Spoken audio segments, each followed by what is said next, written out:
영혼은 존재하는가? 1편. 나는 내가 모른다는 것을 안다.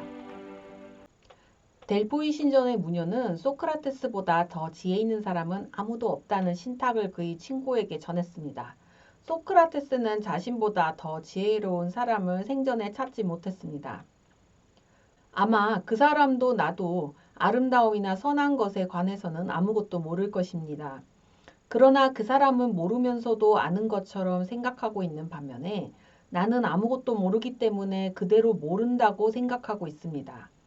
즉, 모르는 것을 모른다고 생각한다는 바로 그 조그만 점에서 그 사람보다는 내가 더 지혜가 있다고 생각합니다. 자신이 모른다는 것을 아는 지혜와 모르는 것을 모르는 무지는 차이를 만들어냅니다. 첫째, 자신이 모른다는 것을 스스로 인정하고 겸손하게 배우는 사람은 발전합니다. 자신이 모른다는 것도 모르면 무엇을 배워야 하는지 모릅니다.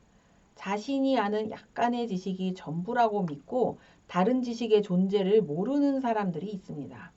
몰라도 괜찮다고 생각하거나 몰라도 아는 척 한다면 배움을 멀리하는 사람입니다. 그러나 모른다는 것을 알고 거기서 멈추지 않는다면 지혜와 지식에 대하여 열린 태도를 가지고 배우게 됩니다. 배고픔이나 갈증이 육체의 결핍 상태를 의미한다면 무지와 어리석음은 영혼의 결핍 상태를 의미하네.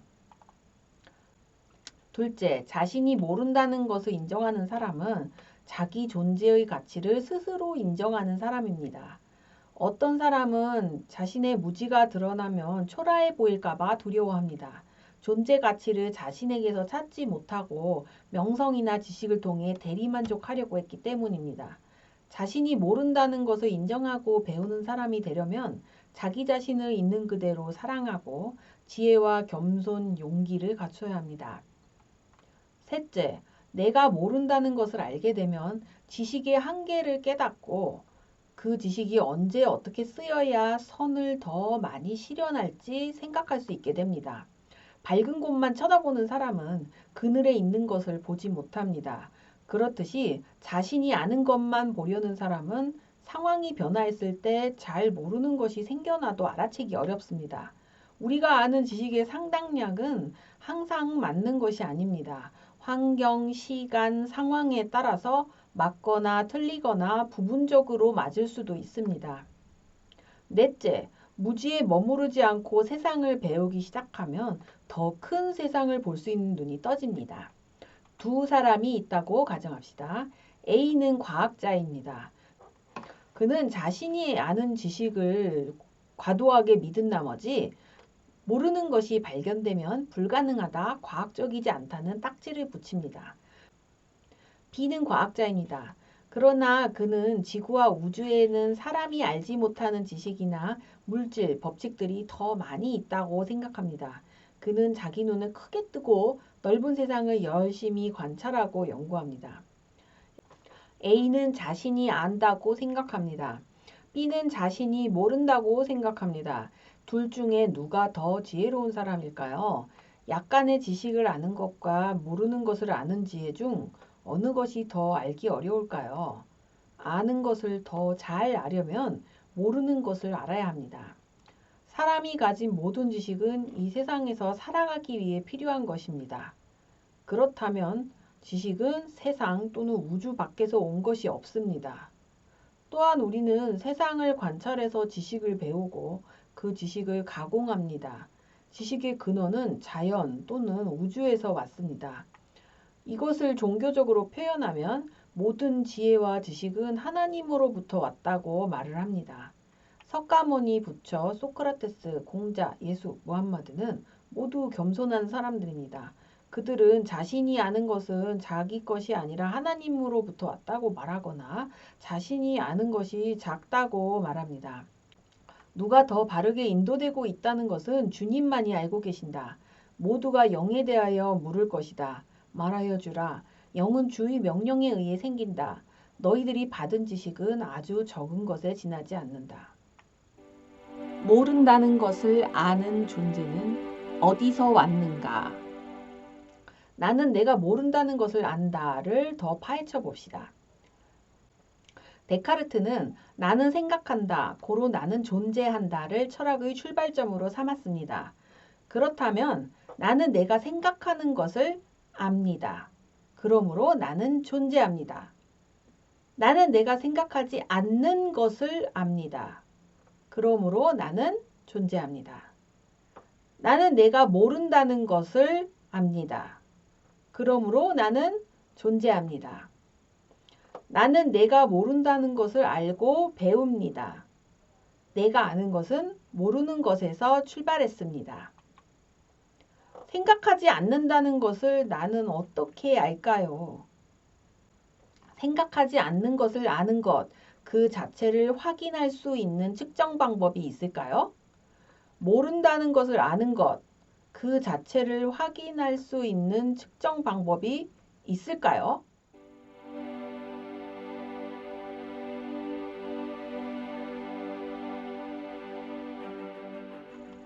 물질로 확인할 수 없는 어떤 존재가 내 안에 있다고 가정해야만 나는 생각하지 않는다, 나는 모른다를 알 수 있습니다. 그렇다면 사람은 육체로만 존재하는 것이 맞을까요? 아닐까요? 만약 어떤 사람이 모르고 있는 상태 그 자체에만 머물러 있다면 그는 모른다는 것을 아예 몰라야 합니다. 예를 들어서 돌멩이 같은 물질은 모른다는 것 그 자체를 모릅니다. 그렇지만 사람은 자신이 모르고 있는 상태를 지켜보는 존재가 있어서 모른다는 상태를 압니다. 동물들도 모른다, 안다, 있다, 없다를 압니다. 말은 할 수 없지만 개도 자신이 아는 사람과 모르는 사람을 구분합니다. 동물은 죽으면 자기 육체가 사라지는 것을 알고 죽지 않으려고 노력하고 새끼가 태어나면 생명이 태어난 것을 압니다. 생명들은 왜 물질과 다르게 이런 것을 알까요? 만약 나는 A를 모른다는 명제 또는 정보를 만들어서 컴퓨터나 AI에 입력하지 않는다면 컴퓨터는 자신이 A를 모르는지도 그런 정보가 없는지도 모릅니다. 그러나 사람은 나는 A를 모른다는 말을 하지 않아도 바로 모른다는 것을 마음으로 압니다. 그렇다면 모른다는 지혜는 물질로 이루어진 두뇌에서 왔을까요? 아닐까요? 모른다를 하나도 모르는 사람은 지구상에 없습니다. 사람은 아기로 태어나서 세상의 지식을 배워야만 합니다. 바보도 모른다는 말은 합니다. 모르지만 아는 척하는 사람도 자신이 모른다는 것을 들킬까봐 두려워합니다. 그렇다면 모든 사람은 보이는 것으로는 확인 불가능하지만 모른다를 아는 어떠한 존재가 그 안에 있을까요? 없을까요? 없다는 것을 아는 존재는 어디서 왔는가? 이번에는 사람이 없다는 것을 어떻게 아는지 생각해 봅시다. 컴퓨터나 AI는 없는 정보를 입력하지 않으면 그냥 없는지도 모릅니다. 그렇지만 사람은 누가 가르치지 않아도 없다는 개념을 압니다. 없다는 것 그 자체는 측정하거나 셀 수 없으며 감각으로 느낄 수 없습니다. 없다는 상태 그 자체는 어떠한 물질도 아니고 공간도 없습니다. 내 안에서 없다를 알고 있는 그 존재는 물질이나 공간에 속할 수 있을까요? 그렇다면 없다는 것을 아는 존재를 내 안에서 사라지게 할 방법이 있을까요? 숫자 0도 아무것도 없습니다. 그렇지만 0에서부터 양수와 음수가 시작됩니다. 0의 존재는 양수와 음수를 계산하는 과정에서 드러납니다. 0은 사라지지 않습니다.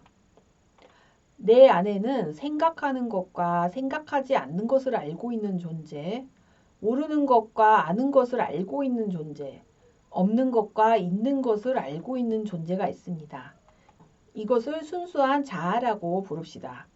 이 순수한 자아는 어디서 왔을까요? 이성에 속하는 것일까요? 감성에 속하는 것일까요? 아니면 이성과 감성에서 벗어나서 그것을 아는 존재일까요? 과학 지식이 발달해서 우리는 눈에 보이는 물체들도 아주 작은 원소로 구성되어 있고 그 안에 진공이 있다는 것을 압니다. 물질도 존재하고 공간도 존재하는 대우주 전체를 신 또는 하나님이라고 부른다고 가정해 봅시다. 모른다 없다를 알 수 있는 순수한 자아는 어떠한 물질로부터도 올 수 없습니다. 순수한 자아가 대우주, 하나님 외에 다른 곳에서 올 수 있는 방법이 없습니다. 생각하지 않는다, 모른다, 없다는 사라질 수도 없습니다. 사라지지 않는 것이어야만 사라지지 않는 것을 알 수 있습니다. 그러므로 순수한 자아는 사라지지 않습니다. 예수는 육체가 죽어도 죽지 않는 것이 있다고 했습니다. 영혼. 그리고 예수는 육체가 죽어도 부활했습니다. 불멸인 영혼은 순수하네. 거기엔 잡다한 불순물이 끼어들 수 없지. 이러한 영혼의 모습을 보기 위해선 이성의 눈으로 영혼 자체를 명상해야 하네. 다음 편에서는 영혼에 대하여 좀 더 알아봅시다.